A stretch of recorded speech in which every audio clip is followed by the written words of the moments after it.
You're boxing Hafthor Bjornsson. Obviously, with the lockdown and quarantine and stuff, it's a bit hard to talk about in definite terms what's coming up. So let's talk about the context and the current happenings now and the past. Clearly, you guys have got some issues. Can you explain to me and the viewers where they came from? Well, me and Hafthor have been, big time competitors for a long time now. We've been competing since, I'm going to say 2011. So, we've got a hell of a history of like competing against each other. He's won one, I've won one, etc., etc. I was good friends with Thor actually in the beginning, up until 2017, and we'll get to that. But I was good friends with Thor. I considered him a good close friend. We got on really well. We spoke. We've had meals together. He's been around my house. We've had parties at my house and everything. I've hired him as sort of star in some of my shows that I've run myself. And in 2017, I'm sure you've seen the papers and the headlines that went around saying Hafthor Bjornsson was robbed at World's Strongest Man. Now, people can take that however they like, but for me, that put a hell of a dark cloud on my win. Whether it was intentional or not, whether it was aimed at me or not, it put a real dark cloud on my win, and it put a big question mark above my my biggest achievement of my life.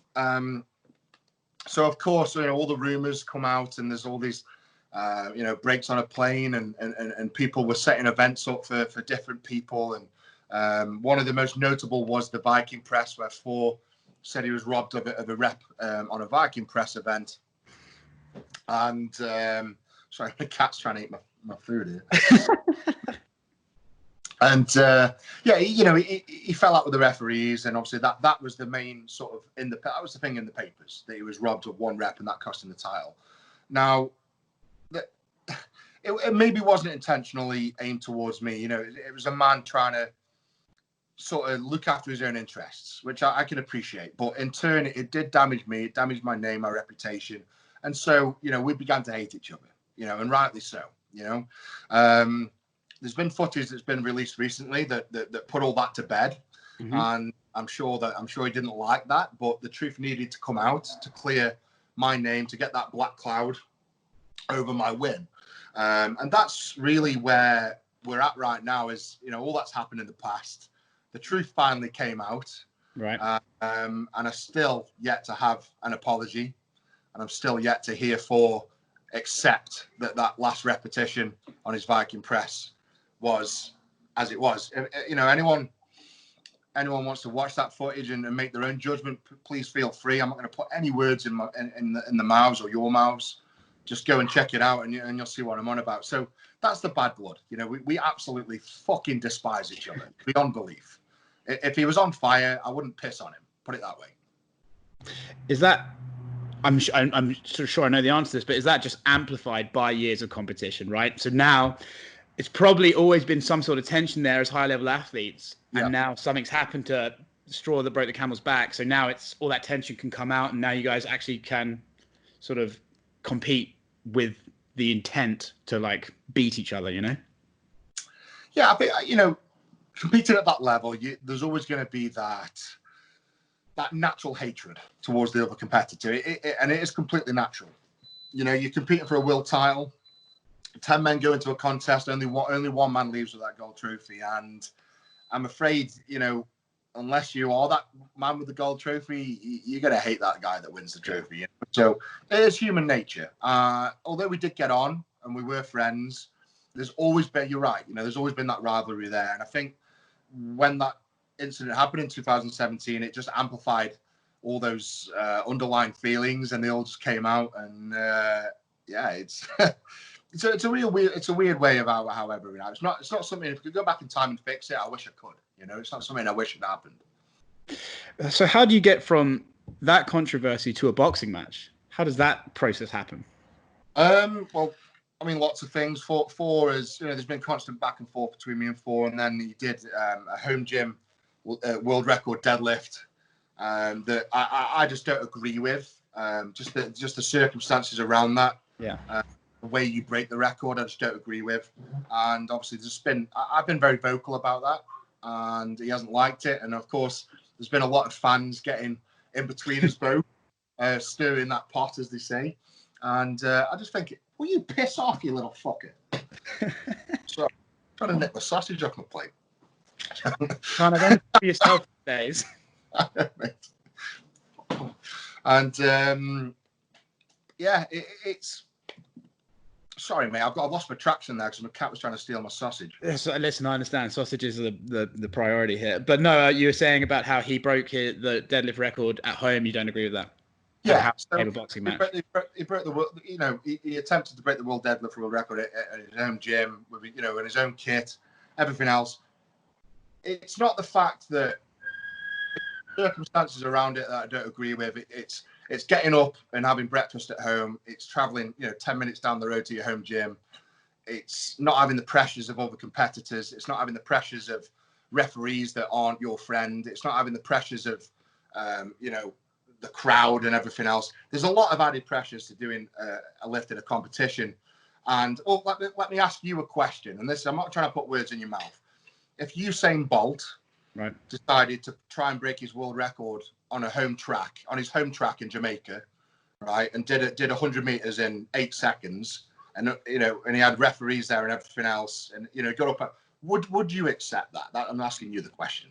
I would think objectively, it's hard to deny the circumstances between that and competition are not very different. With the added pressure, like you said, of competition, I think there's a stress level that would be involved that you're not replicating by doing it at home. Yeah, and that is my point. It's all about making it a fair playing field for everybody, and doing it in your home gym, I'm afraid, takes that fair play field away, and that's mainly the issue with it, really. And it just obviously he's obviously took great satisfaction in doing all this and rubbing it in my face on social media and everything else. And you know what?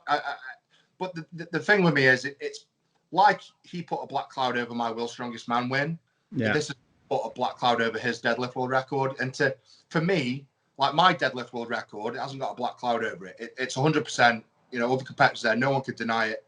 With him, there's a black cloud over it. And for me, if there is a black cloud over it without any, clarification, then it's not right. So if there's a black cloud over my world record, I wouldn't be happy. Put it that way. So what I'm getting the sense from talking to you is this boxing match is it really does stem from the strongman rivalry. That's where this comes from. This isn't two guys who are like, oh, we can formulate a bit of a beef, make some money, get in there, and there's been comparisons to the KSI Logan Paul stuff, which I'll get into in a bit. But from what the conversation I'm having with you, I can tell that this is from an athletic rivalry that hasn't been able to be solved in competition. So you're trying to go another avenue. Yeah, basically. I mean, the hatred is 100% real. Like I said, honestly, like the way I'm feeling right now, if it's to see Thor face to face, it'd take a lot for me to not punch him in the face. Like, I really don't like the guy. So when the boxing match opportunity came around, it was a no-brainer. I've got to do it with two hands. Obviously, I get to settle a score with somebody that needs settling after so many years, and I get to make a few quid out of it. So it's a win-win for me, really. I've got nothing to lose at all for this fight. Let's talk athletically. How different is the preparation? I'm sure it's massively different, but how different, and what do you need to do differently for a strongman competition and a boxing match? Because I know you've had a boxing match before. You've had some experience in combat sports. I don't think Thor really has. So what do you know going into this that you need to do differently to prepare? Well, let me just be very clear. I had a charity boxing match back in 2012, and I had 5 boxing sessions prep for that fight. Okay, fair enough. In terms of like people saying, "Oh, he's got boxing experience," I really haven't. I like training boxing now and again. I've done one charity boxing match that was just absolutely pathetic. I'll be crystal clear about that. I'm not proud of that performance, but with 5 boxing sessions behind me, I think I did okay. Training for World's Strongest Man is something that you've got to be totally obsessed about. You've got you eat, sleep, and breathe strongman. It's all about getting as big, as strong as you and powerful as you can be, eating as much as you can, lifting as much as you can, sleeping as much as you can. So it all revolves around being bigger. Whereas with the fighting, it all revolves around being fit, athletic, and powerful, and agilic. And there's just so many factors to the fighting. many added factors that in fact it's. I would sit here now and openly say that now I've done a little bit of boxing training, like seriously, like I think boxing is probably one of the hardest sports to physically train for. Now, and I've done sports. I was on the GB squad for swimming when I was in my youth, and obviously I've won the world's strongest man. Done a little bit of rugby, so I've done my fair share of sort of professional sports. But this is the next level, like in terms of like keeping fit, strong, and keeping your head on your shoulders. It's a different kettle of fish. Well, I was going to say, the funny thing is, if you got two guys who don't have much experience, it can turn from a boxing match into a tear-up pretty quickly. It can just get into one of those brawls. Yeah. I find it interesting that I think people looked at this and, we've heard, I'm sure you've seen the comments like, oh, the cardio is going to go out the window and this is another KSI Logan Paul stuff. For me, what I find fascinating about this is, it's not like two YouTubers. This is two high-level athletes, and it's not like you're doing this next month. You guys are going to have a significant period of time to adjust and train for this. Do you think people need to give this, not that there's not respect, but do you think people need to understand that this is an athletic competition that should be treated as such? 100%. Me and Four, I know Four's mindset. I know my mindset. We're going to train for this as hard as we will for the world's strongest man. As I say, we've got 15 months to get fit. I believe it's going to be in the region of. We haven't really talked about this yet, but I think it's going to be something like 8 3-minute rounds, which is a lot. That's good. Yeah. I think it's going to end up being something like that. 10-ounce gloves, proper boxing rule, and I think that's important. Is that if we start reducing the rounds, if we start improving the size of the gloves and whatever, we lose the respect of boxers, of the boxing community. And that's something I've said from day one when before I even signed the dotted line with the contract and before we even started talking about this, is no matter what, we must respect the sport of boxing. And for that reason, I think we deserve a little bit of respect back. As you say, we are two top-level athletes. We've both won the world's strongest man. We both know what we're doing in terms of recovery and looking after our bodies and being fit and being productive in whatever we set our minds to. So I think we're both going to come into this boxing fight not nowhere near like professional level of a boxer would be, but if we walk in as amateurs, high-level amateurs, I wouldn't be scared to say that. That's something I'm fairly confident I'd walk in and I'd handle probably any amateur boxer quite easily, and that's where I want to be. I think that's certainly from an outside perspective. I think that gives you credibility that you're saying that. Like you're not trying to kid anyone and then I'm going to go on and win the fucking world title and then, at least you're not doing that. So I think people should at least acknowledge the fact that you are self-aware enough to know where you are, but at least you have a goal of where you want to be. So I think you deserve some credit for that. Yeah. You've been generous with your time, so I don't want to keep you too long, but it wouldn't be a fight interview if I didn't ask you for a prediction and an opportunity to give a message to your future opponent.